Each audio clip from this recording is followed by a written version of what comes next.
Hi friends, welcome to my honey stories. నేను మీ Lakshmi. Mister monster 123 episode. ఆ word వినగానే హృదయం అంతా పూల గార్డెన్లో మారిపోయి వేల సీతాకోక చిలుకలు ఎగిరి గిలిగింతలు పెట్టినట్టు తుళ్ళింతకు లోనైపోయింది మిథున. చెంపల మీద నుండి చెవుల వరకు పెదవులతో రాస్తూ బేబీ మాట్లాడు అని హమ్మింగ్ వాయిస్తో అంటూ చెవి తమ్మిన లాగి ముద్దు పెట్టాడు. మెడ చుట్టూ చేతులు వేసి మీదకు లాక్కుంటూ మాటలు కరువవుతున్నాయి జై, నీ ప్రేమకి బానిసను అయిపోతున్నాను అని కళ్ళని అరమోడ్పు చేసింది. నిజమైన ప్రేమ ఇంత మధురంగా ఉంటుందని తెలియదే నాకు అని పెదవుల మీద పెదవులతో రాస్తూనే నా మదిని గెలిచావే అని పెదవుల్ని ముడివేసి ఇరువురి శ్వాసలు ఏకం చేశాడు. తనే స్టెప్ తీసుకొని గాఢంగా పెనవేస్తూ మూనింగ్ సౌండ్ ఇచ్చింది. ప్రకృతి కాంతిని పరవశింపచేస్తూ హృదయ అంతరంగంలోకి చొచ్చుకుపోతూనే ఆమె మేని నుండి వెలువడే పున్నాగ పరిమళానికి విచిత్రుడై ఆమెను తనలో ఐక్యం చేసుకుంటూనే తన ప్రేమను కురిపించాడు జై. ఓపలేని తీపి బాధ ఎక్కువై కళ్ళు మూసుకుంది మిథున. పెదవులు విడివడి మోమంతా చిరుముద్దులు అద్దుతూనే చెవిలో గుసగుసలాడాడు జై. ఇష్టంగా తన అంగీకారాన్ని చెబుతూనే అనుకూలంగా మారిపోయింది. ఆమె ఇష్టానికి వాల్యూ ఇస్తూనే తన ఆశని తీర్చుకుంటూ ఇద్దరు కాదు ఒక్కరిగా పెనవేసుకుపోయి గాలి కూడా వాళ్ళ మధ్య చోటు లేనట్లు ఏకశరీరులైపోయారు. ఉద్రేకంగా మిధు అంటూ తన ప్రేమావేశం పెరగగానే తామర కాడలా నాజూకైన ఆమె దేహం చిరుజల్లుకి వణికే చిగురాకైంది. చెలికాడు ఇచ్చే బాధని కూడా ఇష్టంగా భరిస్తూనే ముద్దులు పెడుతూ లవ్ యూ జై అని ఇంటెన్స్డ్ వాయిస్తో అంది. Love you so much baby అంటూ భారమైన ఎదమీద ముద్దులు గుప్పిస్తూనే మన్మధుడికే సవాల్ విసిరాడు. జై పంటిగాట్లు గోరుగిచ్చిళ్ళు ఇచ్చుకుంటూనే వేడి నిట్టూర్పులు బలమైన ఊపిరులతో చల్లని ఏసీ కూడా సెగలు కక్కింది. జై స్టామినా ముందు ఓటమిని రుచి చూసి నీరసంగా తల పక్కకు వాల్చింది మిథున. నుదుటను ముద్దు పెట్టి సుఖపడటం వేరు, సంతోషంతో మనసు నిండటం వేరని నాకు నీతో ఉంటేనే తెలుస్తుంది బంగారం. తాళి బంధంలో ఇంత పవర్ ఉందా అని గుండెల మీద గర్వంగా వేలాడుతున్న తాళివైపు అపురూపంగా చూశాడు జై. చెమటలు కక్కుతున్న జై మొహం మీద ఎయిర్ బ్లో చేసింది. సైడ్కి ఒరిగి మిథుని గుండెల మీదకి లాక్కొని మొహం మీద ఉన్న హెయిర్ని వేళ్లతో తీసి చెవి వెనక పెడుతూనే ఇబ్బంది పెట్టానా అని లాలనగా అడిగాడు. మెడ వంపులో మొహం పెట్టి లేదంటూ తల ఊపింది. నువ్వు చెప్పకపోయినా నాకు తెలిసే, నువ్వలా ప్రేమ కురిపిస్తుంటే నన్ను నేను కంట్రోల్ చేసుకోలేకపోయానురా, సారీ అని వెన్ను నిమురుతూ లాలనగా అన్నాడు. మెడ మీద పన్ను దింపేసింది మిథున.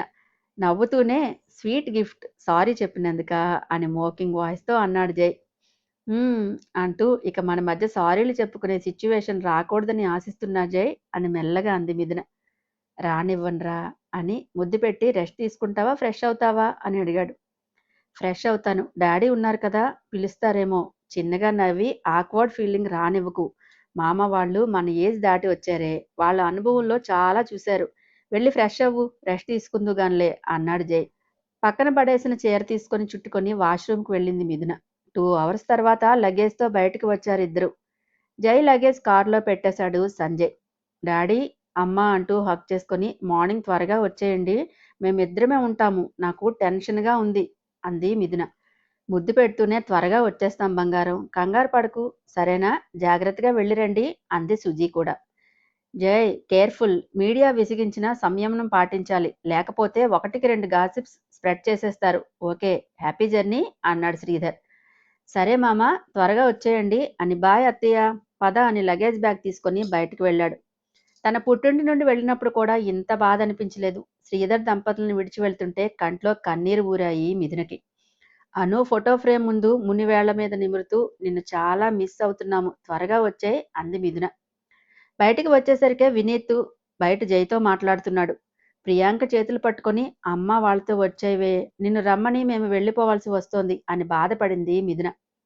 ఇట్స్ ఓకే బేబీ, సమస్యలు చెప్పి వస్తాయా ఏంటి, ఒక్కో టైం అంతే, మీరేమీ కావాలని వెళ్ళటం లేదు కదా అని హక్ చేసుకొని టేక్ కేర్ అంది ప్రియాంక.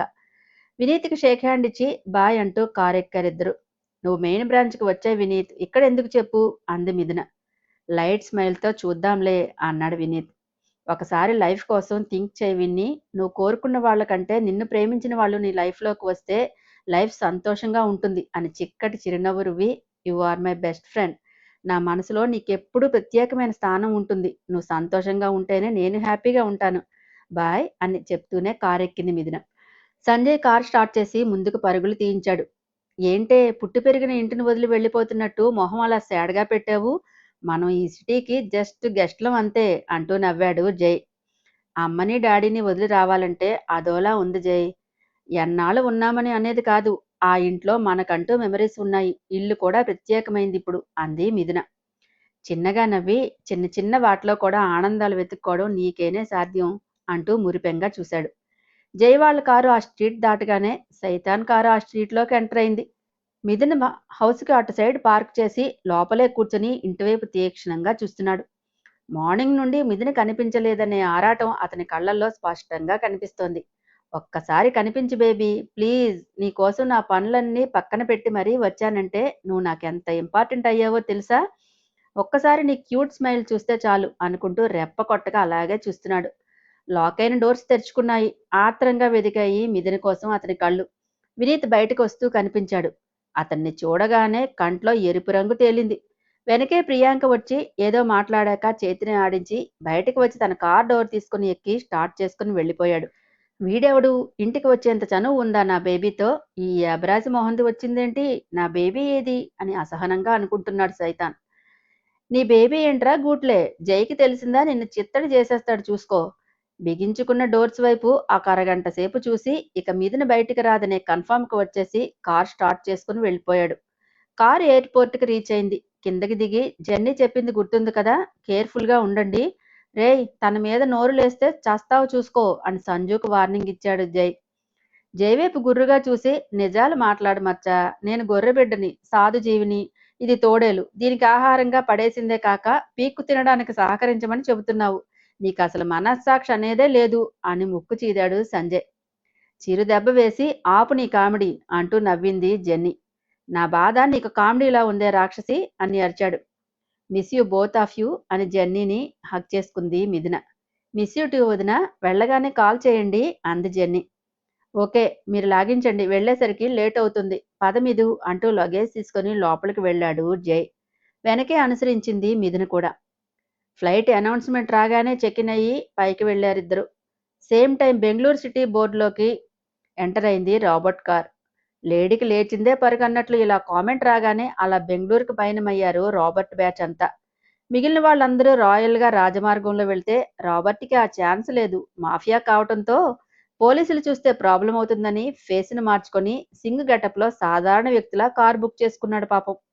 ముందు సీట్లో పిఏ కూర్చున్నాడు. వెనక రాబర్ట్, మోనా తన మనుషులతో, మోనా పేరెంట్స్ కూడా వస్తున్నారు. పాపం వీడు ఇన్ని ప్రియాసలు పడుతూ వెళ్లేసరికి బ్యాక్ సిటీకి వచ్చేస్తాడు జై అని ఊహించలేకపోతున్నాడు. కార్ చిన్నగా ఉండటంతో ఇరిటేట్ అవుతూనే, ఏయ్ నీకు ఇంతకంటే మంచి వెహికల్ దొరకలేదా బుక్ చేయటానికి అని పిఏ మీద గయ్యమని పడింది మోన. ముందు మిర్రర్ నుండి చురుగ్గా చూస్తూ, బోడి మొహందానా, నీకు నేను ఆన్సర్ చేయాలా అన్నట్టు లుక్ ఇచ్చాడు పిఏ. వీడిని పదే పదే రెచ్చగొడుతోంది, దీనికి ఎక్కడో ఏదో ఉంది. చూసావా డియర్, ఎలా నిర్లక్ష్యంగా చూస్తున్నాడో అని రాబర్ట్ చేతిని పట్టుకొని గారాలు పోయింది. మోనా వగలకు ఏమీ రియాక్ట్ అవ్వకుండా జైని ఎలా ఫినిష్ చేయాలా అని మైండ్లో పథకంతో ఉన్నాడు రాబర్ట్. అది చూసిన పిఏ పెదవుల మీద వ్యంగ్యంగా నవ్వు విరిసింది. తన బాస్ ఏదైనా పని పూనితే అది జరిగే వరకు మందు చుక్కే ముట్టడు, ఇదెంతా అనుకున్నాడు. తనని ఉప్మాలో కరివేపాకులా పట్టించుకోకపోవడంతో ఇగో హర్ట్ అయ్యి మూతి ముడుచుకొని మూలకు దూరింది మోన. ఇరుకుగా ఉన్న కారులో కూర్చోలేక ఆపసోపాలు పడుతూనే మనసులో అడ్డమైన తిట్లు తిట్టుకుంటూ, ఇదంతా నీ వల్లే జై, నా లైఫ్ని ఇలా క్రిటికల్ చేశావు, నిన్నస్సలు క్షమించను అని ఇంకా ఎంత టైం పడుతుంది అంటూ అసహనంగా అడిగింది. 2 అవర్స్ అని పిఏ చెప్పగానే, వాట్, ఇంకో 2 అవర్సా, నా వల్ల కాదు అని అరిచింది. ఏయ్ అరవకు, నీ వాయిస్ ఇరిటేషన్ తెప్పిస్తోంది నాకు అని చిరాకు పడ్డాడు రాబర్ట్. కోపం ఉవ్వెత్తిన సముద్రపు అలలా పొంగుకు వస్తున్నా ఒడ్డే హద్దు అన్నట్లు పైకి చూపించలేక, నాకు బ్యాక్ పెయిన్ వస్తుంది డియర్, నా వల్ల కావటం లేదు కూర్చోవటం, ఇలాంటి జర్నీ నేను ఎప్పుడూ చేయలేదు లైఫ్లో అని ఏడుపు మొహం పెట్టింది మోనా. ఓకే, 1 అవర్ అంతే బేబీ, ప్లీజ్ స్లీప్ అంటూ ప్యాంపర్ చేస్తూ, వాడు ఏ ఏరియాలో ఉన్నాడో ఎలా తెలుసుకోవాలి అని పిఏని అడిగాడు రాబర్ట్. సర్చింగే బాస్, ప్రజెంట్ అడ్రస్ అయితే తెలియదు అన్నాడు పిఏ. అయితే దగ్గరలో హోటల్ చూడు, నైట్ స్టే చేసి మార్నింగ్ వెళ్దాం అన్నాడు రాబర్ట్. ఓకే బాస్ అని ఫోన్ ఆన్ చేసి హోటల్ గురించి సెర్చ్ చేస్తున్నాడు పిఏ. అమ్మయ్యా, నా ఏడుపుకి కాస్త కరిగాడు అనుకుని రిలాక్స్గా శ్వాస తీసుకుంది మోనా. చెంపదెబ్బ తిన్నప్పుడే పాములా బుసలు కొట్టింది. ఇప్పుడు చూస్తే చల్లబడిపోయింది. ఏం చేయాలి దీన్ని? అని విసుక్కుంటూ మైత్రికి కాల్ చేశాడు రాథోడ్. లిఫ్ట్ చేసి హలో వరుణ్ అంది ఆమె. ఏయ్ పిక్ పంపిస్తానన్నావు ఏది? దవడ వాపు తగ్గిపోయిందా? అందుకే వదిలేశావా? అని ఎద్దేవా చేశాడు. బావా అని రోషంగా అరిచింది. ఏహే అరవటం ఆపు. పిక్ ఏది అంటే అరుస్తావే అని చిరాకు పడ్డాడు. అది ఆఫీస్కి రాలేదంట. అందుకే పిక్ తీయటానికి కుదరలేదు. అంతేగాని చెంపమంట తీరిపోయిందని మర్చిపోలేదు. మర్చిపోను కూడా అంటూ బుసలు కొట్టింది. మంచిది. అది ఎప్పుడొస్తే అప్పుడు పిక్ పంపించు. ఎన్ని నెలలైనా నో ప్రాబ్లం. ఓకే అని కట్ చేశాడు రాథోడ్.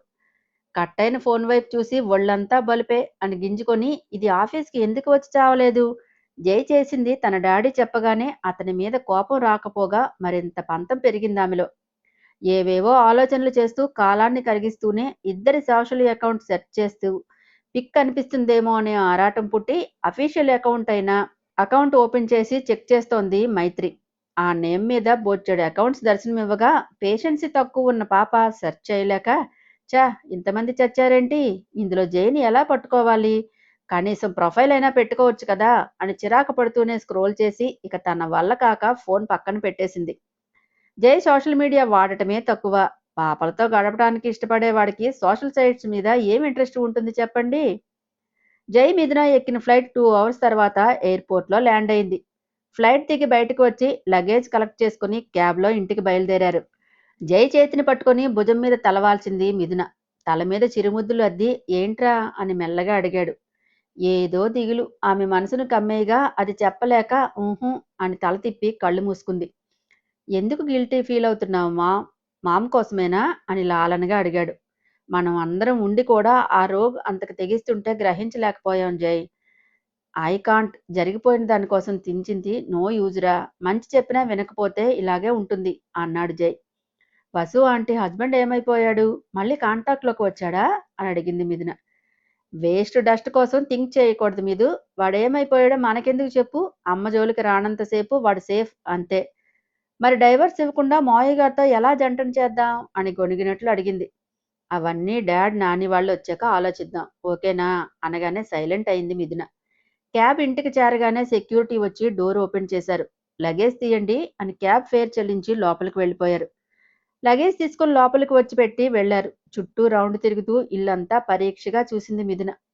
బ్యాక్ నుండి హగ్ చేసుకుని ఏంటి అలా చూస్తున్నావు అని నున్నటి భుజం మీద చిరుముద్దు అద్ది చుబుకాన్ని ఆంచాడు జై.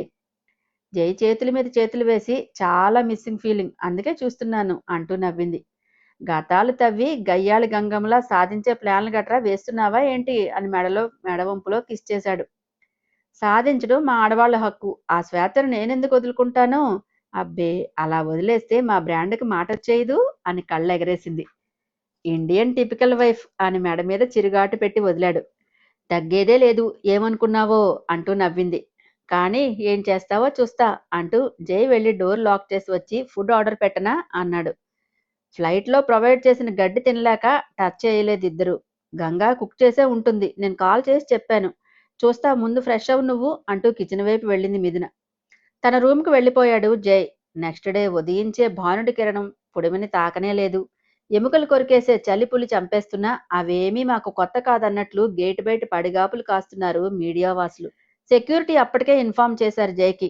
ఉండనివ్వు వాళ్ళ ఆతృత పడుతున్నారని నేను పరుగులు తీసుకుంటూ రావాలా అని రెక్లెస్గా చెప్పి ఫ్రెష్ అవ్వడానికి వాష్రూమ్కి వెళ్ళాడు. బద్ధకంగా బెడ్ మీద దొరులుతూనే డాడీ చెప్పారు కదా జై కాస్త కేర్ఫుల్గా హ్యాండిల్ చేయి అంటూ ఆవలించింది మిథున. నువ్వు నిద్రపోవే నేను చూసుకుంటా కదా అని లోపల నుండే సమాధానం ఇచ్చాడు జై. బ్లాంకెట్ మొత్తంగా కప్పుకొని గుడ్ డే అంటూ కళ్ళు మూసుకుంది మిథున. స్నానం చేసొచ్చి రెడీ అయ్యి మిర్రర్లో చూసుకొని గుడ్ అనుకొని బుజ్జి పప్పీలా మునగదీసుకుని బజ్జున్న మిథునం చూసి చిరునవ్వు రువ్వుతూనే దగ్గరకు వెళ్ళి నుదుటిన వెచ్చని ముద్దుల ముద్ర వేసి బయటకు వెళ్ళాడు జై. అతను ఎప్పుడు బయటకు వస్తాడా అని చకోరి పక్షుల్లా వెయిట్ చేస్తున్నారు మీడియా వాళ్ళు. హుడీ తల మీదకు లాక్కొని పాకెట్లో హ్యాండ్స్ పెట్టుకుని స్టైల్గా వాక్ చేస్తూ గేట్ దగ్గరికి వచ్చాడు. జైని చూడగానే అలిపిరి మెట్లన్నీ ఎక్కి దేవుణ్ణి దర్శించుకున్నట్లు మొహాలు మతాబుల్లా వెలిగిస్తూ సార్ అంటూ ముందుకు వచ్చారు మూకుమ్మడిగా అందరూ. మీరు సైలెంట్గా ఉంటే మీ డౌట్స్కి సమాధానం చెప్తాను లేకపోతే మీరంతా వెళ్ళిపోవచ్చు అని యాటిట్యూడ్ లుక్తో చెప్పాడు జై. అందరూ సైలెంట్ అవడంతో సెక్యూరిటీకి సైగ చేశాడు జై. వాళ్ళు గేట్ ఓపెన్ చేయగానే అంతా లోపలికొచ్చి ఎదురుగా నిలబడ్డారు. అందరి వైపు షార్ప్ లుక్తో చూస్తూ, ఇప్పుడు చెప్పండి ఏం అడగాలనుకుంటున్నారు అన్నాడు. నిన్న మీ మీద వచ్చిన ఎలిగేషన్స్కి మీ సమాధానం ఏంటి సార్? వాడెవడికో పనిలే పాట లేక రాస్తే దానికి సమాధానం నేను చెప్పాలా అని స్మైలింగ్ ఫేస్తో అడిగాడు జై. మీ మీద రూమర్స్ వచ్చినప్పుడు మీరు కాక పక్కోళ్ళు స్పందిస్తే బాగోదు కదా సార్ అని ఒక అత్యుత్సాహపరుడు వ్యంగ్యంగా అన్నాడు. హాయ్ ఫ్రెండ్స్, నా ఛానల్ నచ్చితే కనుక లైక్ చేయటం, షేర్ చేయటం, సబ్స్క్రైబ్ చేసుకోవటం మర్చిపోకండి. పక్కనే ఉన్న బెల్ ఐకాన్ని ప్రెస్ చేయండి. నెక్స్ట్ అప్డేట్ కోసం వెయిట్ చేస్తూ ఉండండి.